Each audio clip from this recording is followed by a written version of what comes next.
95 की गुजरात जीत से मोदी के 1000 मुरीद पैदा हो गए तो 1000 दुश्मन भी। कांशीराम राणा को बीजेपी का प्रदेश अध्यक्ष बनाने के बाद गुटबाजी शुरू हो गई।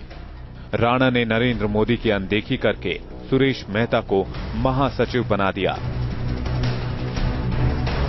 कहते हैं कि तब संघ एक बार फिर सामने आया। आडवाणी की कृपा भी मोदी को मिलने लगी और राणा को मोदी को नॉमिनेट करना पड़ा। 1995 में केशुभाई पटेल को गुजरात का मुख्यमंत्री बनाया गया। उन्होंने 14 मार्च 1995 को पद और गोपनीयता की शपथ ली। मंत्रालय बनने में तकरीबन एक हफ्ते का वक्त लग गया, क्योंकि सभी नेता मंत्री बनने को बेकरार बैठे थे। नतीजतन 33 मंत्रियों की एक जंबो मिनिस्ट्री बनानी पड़ी। आरोप यह लगे कि इसके पीछे भी नरेंद्र मोदी का ही हाथ है। दूसरी तरफ शंकर सिंह वाघेला का ग्रुप नरेंद्र मोदी को लगातार बदनाम करने में जुटा था। 8 सितंबर 1995 को जब केशुभाई पटेल इंग्लैंड और अमेरिका के दौरे पर जा रहे थे, तो वाघेला ने उन्हें बड़े ही चुनौतीपूर्ण अंदाज में यह कहा कि जब तक लौटोगे मुख्यमंत्री नहीं रहोगे। वाघेला ने अपनी चुनौती को सही भी साबित किया। वाघेला ने 2 दिन का सम्मेलन बुलाया और तकरीबन 60 से ज्यादा विधायकों को अपने खेमे में शामिल कर लिया। वाघेला इन विधायकों को लेकर वासन गांव गए, जिसके बाद उन्हें हवाई यात्रा से खजुराहो के लिए उड़ाया गया, जहां पर उन्हें कांग्रेस सरकार का संरक्षण मिल सकता था। शंकर सिंह वाघेला की बगावत से बैकफुट पर आए नरेंद्र मोदी ने कांशीराम राणा के पास महासचिव पद से 28 सितंबर 1995 को इस्तीफा भेज दिया। हालात इतने बिगड़े कि अटल बिहारी वाजपेयी को अहमदाबाद जाना पड़ा। केशुभाई की कुर्सी छिन गई, लेकिन वाघेला की जगह सुरेश मेहता की ताजपोशी की गई। वाघेला ने बाद में महागुजरात जनता पार्टी बना ली। तो 21 अक्टूबर 1995 को बनी सुरेश मेहता की सरकार भी 19 सितंबर 1996 को गिर गई, पोशी की गई। वाघेला ने बाद में महागुजरात जनता पार्टी बना ली। तो 21 अक्टूबर 1995 को बनी सुरेश मेहता की सरकार भी 19 सितंबर 1996 को गिर गई। बीजेपी के हाथ से सत्ता सरक गई। कांग्रेस के सहयोग से वाघेला की सरकार बनी। ये बात अलग है कि जिनमें 102 का जादुई आंकड़ा छूने के लिए 42 वाघेला समर्थक विधायक थे और 42 ही कांग्रेस के थे। बाकी निर्दलियों को जोड़ना पड़ा। इसकी कीमत मोदी को चुकानी पड़ी। बीजेपी ने 20 नवंबर 1995 को मोदी को गुजरात से दिल्ली बुला लिया।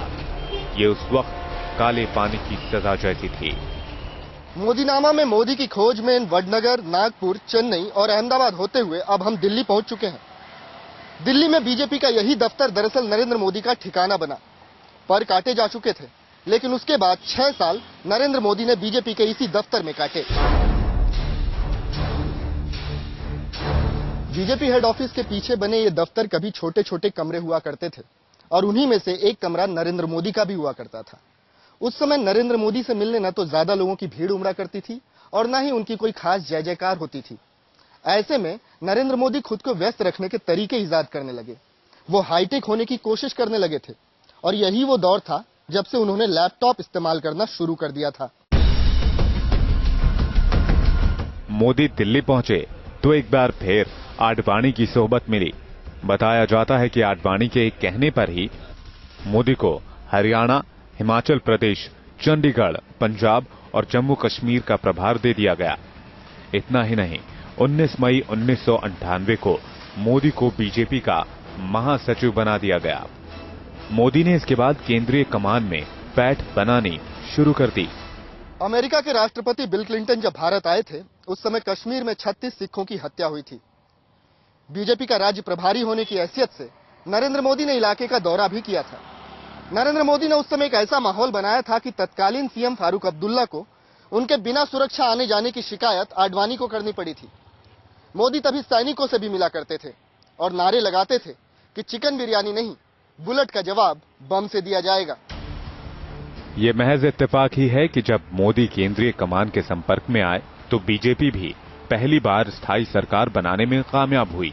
मैं ईश्वर की शपथ लेता हूं कि जो विषय संघ के प्रधानमंत्री के रूप में केंद्र में एनडीए की सरकार बनी तो शपथ ग्रहण में एक बार फिर नरेंद्र मोदी ऑर्गेनाइजर की भूमिका में नजर आए।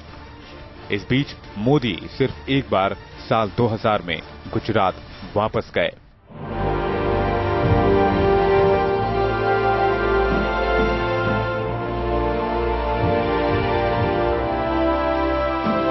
26 जनवरी 2001 का प्राकृतिक आपदा, जिससे पूरा गुजरात हिल गया। कच्छ में आए भूकंप ने भारी तबाही मचाई। जामनगर, राजकोट, सुरेंद्रनगर और पाटन जिले बुरी तरह प्रभावित हुए। 13,805 लोग मारे गए। 1,67,000 लोग घायल हुए। तब मोदी को एक बार फिर गुजरात भेजा गया। दिल्ली में जमुना के तट पर बना ये निगमबोध घाट साल 2001 में जब कांग्रेसी नेता माधवराव सिंधिया ने एक हेलीकॉप्टर हादसे में अपनी जान गंवाई थी, तो उनके साथ इस हादसे में कुछ और पत्रकारों की भी मौत हुई थी। इन्हीं पत्रकारों को श्रद्धांजलि देने जब नरेंद्र मोदी दिल्ली के इसी निगमबोध घाट पर पहुंचे थे, तब उन्हें तत्कालीन प्रधानमंत्री अटल बिहारी वाजपेयी का फोन आया था। ये फोन दरअसल नरेंद्र मोदी के लिए दिल्ली से वापस गुजरात का बुलावा था। मोदी की बायोग्राफी में मोदी के हवाले से कहा गया है, अटल जी ने पूछा, कहां हो? मैंने बताया, मैं शमशान घाट में हूं। अटल जी ने पूछा, वहां क्या कर रहे हो? मैंने पूरी बात बताई तो उन्होंने शाम में आकर मिलने को कहा। शाम में जब मैं अटल जी से मिला तो उन्होंने कहा, दिल्ली में पंजाबी खाना खा खा कर मोटे हो गए हो, अब थोड़े दुबले होने के लिए तैयार हो जाओ, दिल्ली छोड़ दो। मैंने पूछा, कहां जाऊं? तो अटल जी ने कहा, गुजरात चले जाओ।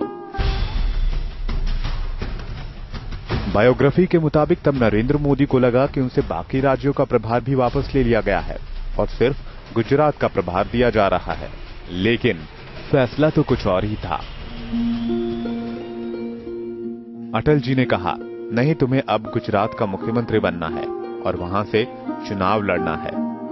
मैंने अटल जी से कहा, मैं इस काम के लिए नहीं बना हूं, मैं 6 साल से बाहर हूं, मैं वहां किसी को जानता तक नहीं।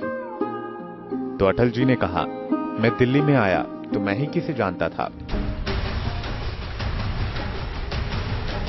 मोदी की तकदीर का फैसला हो चुका था। 6 साल बाद मोदी गुजरात के सफर पर निकले तो सीना चौड़ा था। सर्वे आमंत्रितों सज्जनों ने सन्नारियों ने स्थान ग्रहण करवा नम्र विनंती। મોદી ઉપસ્થિત છે।